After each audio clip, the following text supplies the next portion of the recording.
Okay, so pag-usapan natin yung bagong nilabas na statement sa DOJ na itong si SOJ Rimulya na kakasuhan itong si Banatbay, si Coach Oli at itong si Boss Dada, no, ng contempt charges dahil nga may isang eksena na itong grupo ni na Banatbay, itong tatlong vloggers, in-interview itong si ex-Bucor Chief General Bantag na sabi ng DOJ ito ay si Bantag ay wanted sa Pilipinas. So ito yung ating pag-uusapan ngayon, no? Pero bagong lahat, help me na i-like at i-share itong video natin sa Facebook at sa YouTube para kakalat ito sa taong bayan. And also guys, i-subscribe, i-follow itong Donmar TV para lagi kayong updated sa mga balita na kagaya nito. Okay?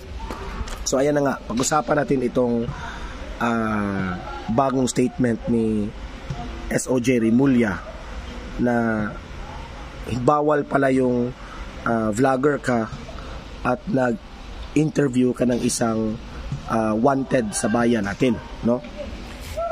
Tayo dito sa Donmar TV, alam nyo, sa mga dating vlogs ko, ipinagtanggol natin yan si General Bantag kasi we believe, no, sa ating opinion, no, na si General Bantag ay isang mabuting ex-Bucor chief. Siya ay nagsilbi sa panahon ni former President Duterte at hangang-hanga tayo sa kanyang ginagawa dyan sa preso, no, na talagang mahigpit ang mga ginagawa ni Bantag dyan sa mga preso, no, especially on the mga bawal na gamot na niluluto sa loob, no. Na-appreciate natin yung ginawa ni Bantag na ano talaga, no, mahigpit at very strict, no. Talagang gusto niyang matapos-tapos yung pagluluto ng mga bawal na gamot dyan sa loob ng preso. Kaya natin ipagtanggol yan, pati itong si Banatbay at itong kanyang kasamahang vlogger, itong si Coach Oli at itong si Boss Dada, isa rin ito sa mga nagtatanggol rin kay General Bantag. Ngayon, ang tanong dito, bawal ba mag-interview ng isang wanted na tao? Yan ang malaking tanong. Binasa ko yung contempt charges na sabi ni Rimulya. Yung contempt charges, ibig sabihin disobedience of the court, no? So para sa akin, no, may punto rin itong si Rimulya kasi pati nga ako, vlogger ako, ngayon ko lang nalaman, no, kasi kaming mga vlogger, hindi naman kami abogado, hindi naman kami expert sa batas, no, pero meron lang tayong mga konting mga nalalaman, but hindi tayo ganun ka-expert.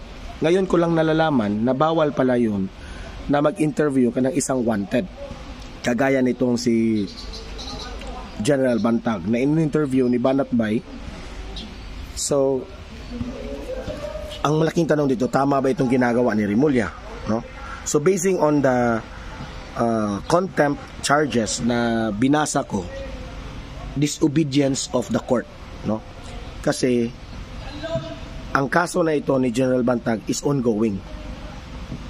Tapos binigyan, sabi ni Rimulya, binigyan mo ng airtime na makapag kasi hinahanap na si General Bantag ngayon, hindi alam ng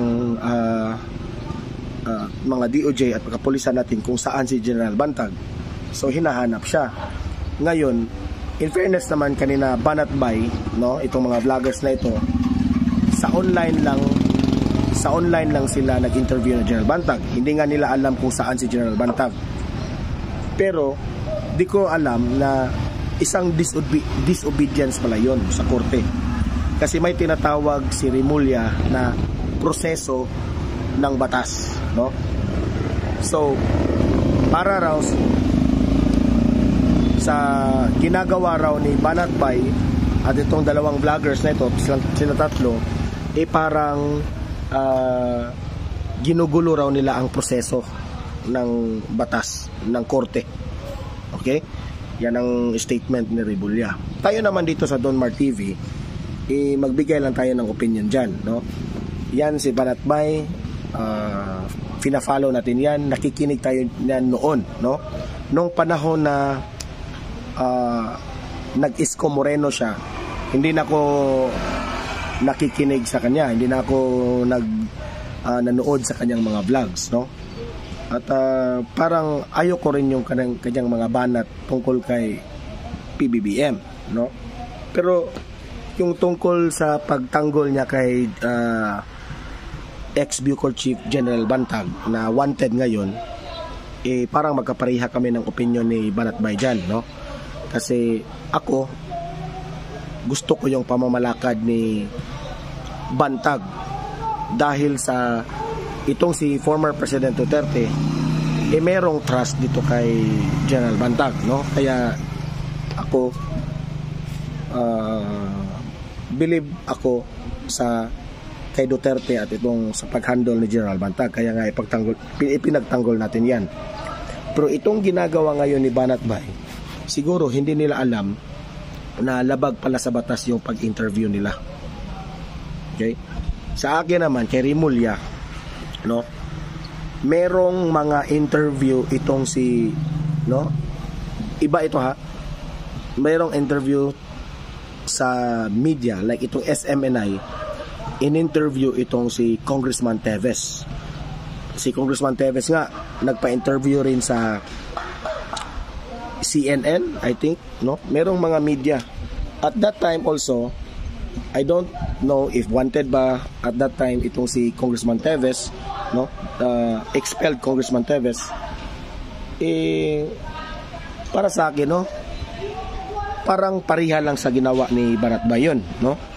Hindi ko lang sure, hindi lang ako sure. Pero yung in-interview si Teves sa SMNI at sa ibang media, parang pareho lang yan sa nangyari kay Banatbay na in-interview niya si General Bantag. Yun ang ating opinion dyan, no? So magulo, no? Kasi nga hindi tayo dyan expert sa mga batas na yan, no? So para sa akin, no, ang masasabi lang natin dyan kanina, Banatbay, wag na lang sana tayong mag-interview ng kahit sumusuporta tayo kay Bantag, hindi na natin i-interviewin yan. Kasi ano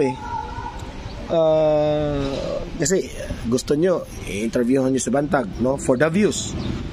Yan ang sabi lagi ni Banatbay, tinitira niya yung ibang mga vloggers dahil nga gagawin ang lahat for the views. So parang ganun rin ang kanyang, parang kinain rin ang kanyang sinabi, no? In-interview ni si Bantag, no, na ako nga mismo, ha, ayoko nang pag-usapan yung nangyari kay General Bantag kasi natatakot ako kasi nasa korte na yan, no? Hanggang update na lang tayo tungkol kay General Bantag. Hindi na tayo pwedeng maggumawa ng opinion. Kung may opinion man tayo, hanggang opinion lang natin. Pero yung nangyari kay Banatbay, isang wanted, in-interview mo, bawal pa lang yun sa batas. So kung gagawin ni Banatbay yan for the views, parang kinain na niya ang kanya sinasabi, no? May ibang mga vloggers gagawin ng lahat for the views. Ngayon Banatbay, ikaw rin ang natamaan sa mga sinasabi mo, di ba? Kasi ako, wala akong medyo knowledge dyan sa batas, pero natatakot nga akong magbigay ng vlog tungkol nga kay General Bantag at itong Congressman Teves dahil nasa korte na yan, no? Tayo lamang ay pumapanig sa mga pumapanig tayo sa tama, no?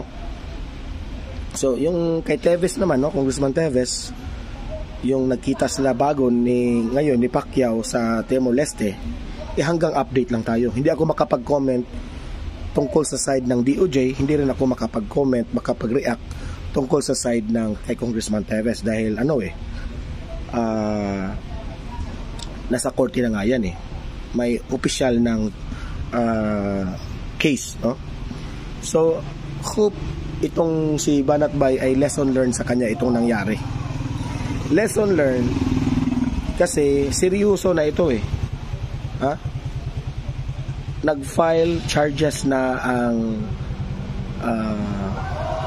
korte against this vlogger, no? Isa pa naman itong vlogger na isa sa mga sikat na vlogger itong si Banat Bay, no? Pero